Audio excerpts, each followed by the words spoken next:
لامرأة حامل 11 بنت هددها زوجها بالطلاق وأن يتبرأ من بناته إذا أنجبت بنتا. خافت الأم من الطلاق وتشتت العائلة، وأخذت تدعو ربها بأن تنجب ولدا.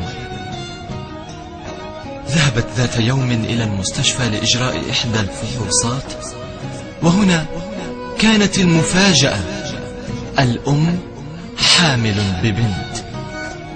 ماذا تفعل؟ هل تستسلم للطلاق أم ماذا؟ أخبرت صديقتها المقربة بذلك، فقالت: ليس باليد حيلة، استسلمي للأمر الواقع.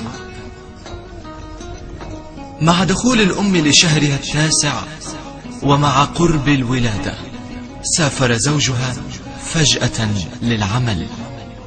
ذهبت الأم للولادة، فأخبرت طبيبها بأنها سوف تتطلق إذا أنجبت بنتا. فقال الطبيب: سوف نخبر زوجك بأنك أنجبت ولدا ومات، أما طفلتك سوف ندفنها حية.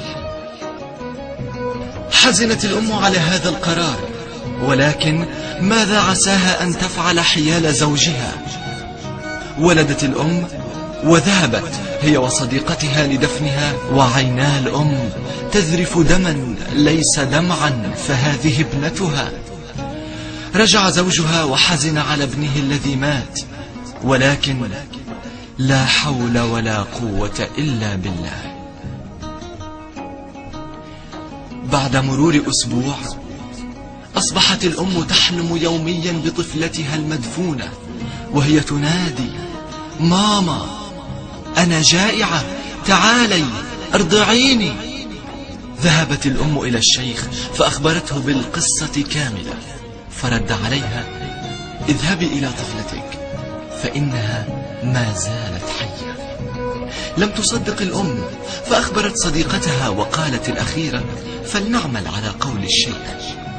في اليوم التالي ذهبت الأم مع صديقتها إلى المكان الذي تم فيه دفن الطفلة، فبدأت الأم بالحفر وتوقفت لأنها لا تصدق بأن ابنتها حية، فأكملت صديقتها عنها. هنا كانت المفاجأة: الطفلة كانت كما وضعتها أمها، الطفلة ما تزال حية. حملت الأم طفلتها إلى صدرها، وهنا كانت الصاعقة عندما وجدت الأم طفلتها على قيد الحياة وأخذتها لترضعها. حدثت أكبر هزة في تاريخ البشرية. نطقت الطفلة وقالت: يا من تخليت عني،